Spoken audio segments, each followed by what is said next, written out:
If you want to invite people in from outside of Australia to settle and live in Australia and to belong, I think it's very important to have the conversation with them that this is the place you're coming. Here's what Australia is all about. And in order to belong, you are going to adhere to our norms, and we'll tell you why. But if you don't want to adhere to our norms, it's fine. We believe in freedom, but you don't get to live here.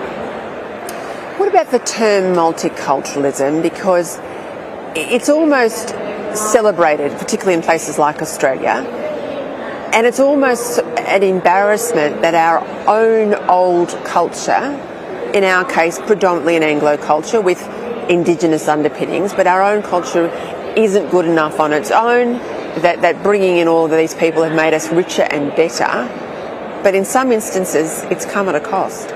I think the mistake that was made years ago was to apply that philosophy to immigrants. And immigrants who were settled in Australia and given citizenship were also told that they could assimilate or integrate on their own terms, hold on to their own identity. And unfortunately, the result of that for some of these immigrants, not all of them, but for some of these immigrants was to form their own ghettos. Enter radical Islam, which is an international ideology that seeks to transform everywhere it goes and tries to take over control and power. And the philosophy of multiculturalism empowered the Islamists into isolating Muslim individuals, convincing them that the Islamist worldview is their worldview and that is what it is to be a Muslim, and turning them against the local populations. The problem you're seeing in Australia is exactly the same problem they have in the United Kingdom, in Germany, in other parts of Europe, but we also have it in the United States. And so now I think is the time to say multiculturalism as a philosophy has failed. If you want to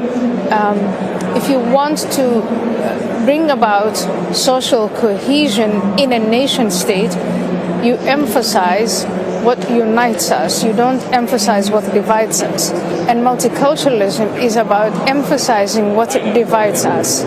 And the way multiculturalism works is some of these communities, minorities, as they say, are to be afforded exemptions from the laws that majorities have to uphold. Yes, and we see that in the United Kingdom too, don't we, with the debate about Sharia law, the debate about marriage to first cousins. That's been a feature of quite a lot of contention in the British Parliament recently.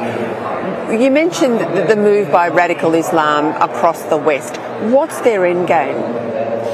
Of radical Islam. The radical Islamists, they want to bring about Sharia. Their end game is they've got this thing called the Caliphate, the Islamic State. That's their utopian dream. That's what they want to achieve. And they don't just want to achieve it for themselves in their own societies. They want to impose it on the whole world.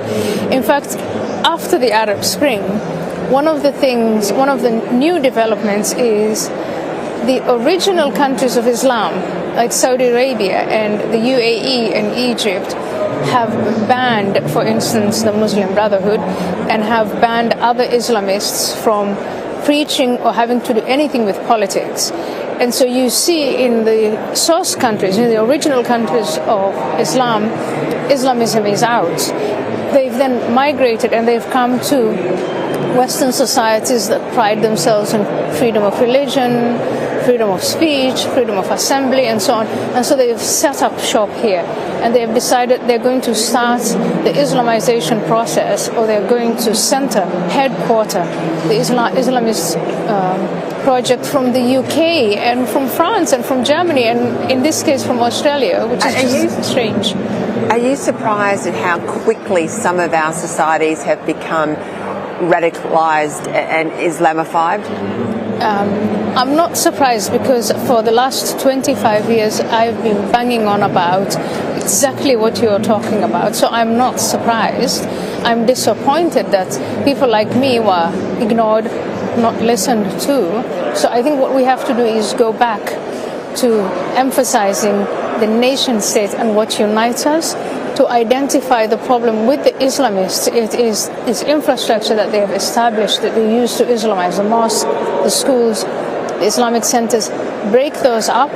And I think it is time to deport the radical imams, and it's time to give the citizens who are Muslim, who live in Australia, the options. Do you want to be Australian?